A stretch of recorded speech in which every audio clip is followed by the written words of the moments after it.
How to survey lichens. Lichens are made up of three organisms: algae, fungi and bacteria in an endosymbiotic relationship. Studies have shown that lichens are hypersensitive to high levels of sulfur dioxide, which is one of the main chemical pollutants given out by car exhausts and power stations.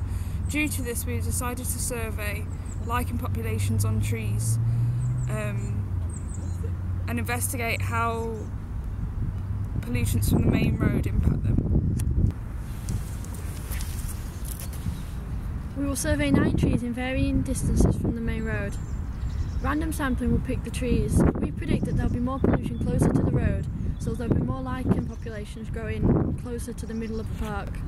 We will calculate the percentage coverage of lichens on the tree by counting the number of squares on the quadrat that the lichen covers. Count the square if the quadrat covers half or more percent of the square. There are 100 squares on the quadrat, therefore 1 square represents 1% of lichens on the tree. In this video we'll be using a gridded quadrat because you can count the percentage coverage in a small area without having to count individual lichens, as they grow in indistinguishable clusters. There are many variations of quadrats of different sizes and shapes. Quadrats can be many shapes, but most often square. There are also circular and rectangular quadrats.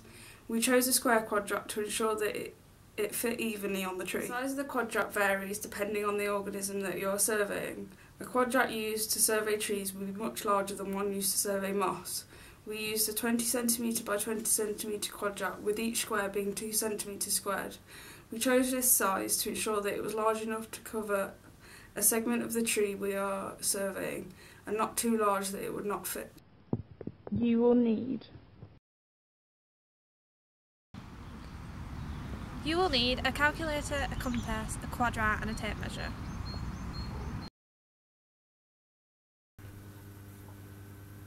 Measure a 20 cm squared square on a sheet of transparent material. Measure 2 cm and mark this along each line.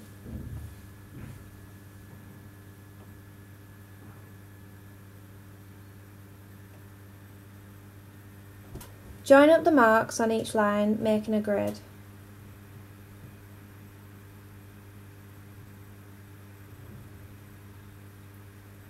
Number the x and y axes 1 to 10.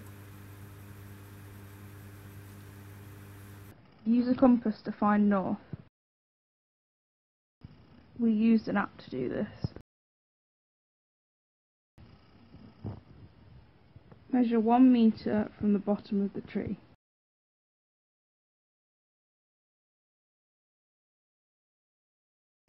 Place the quadrat on the tree where you measured.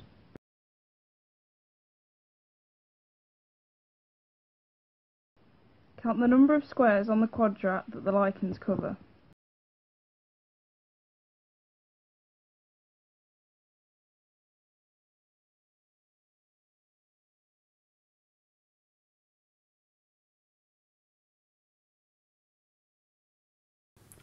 The small size of the quadrat means the results cannot be generalised to a large population, therefore they are not representative.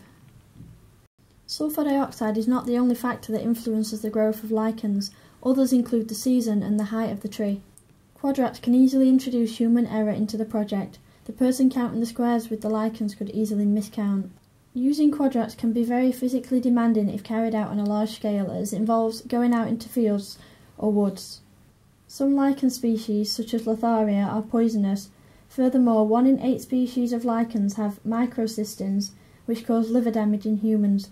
This means surveying lichens can be dangerous. Placing a quadrat on an area of lichens could damage and kill them. Sampling lichens could be time-consuming when doing it on a large scale. In summary, this survey method helps us to get a general idea of the number of lichens in the area. The results are reproducible and the survey is quick and easy to do.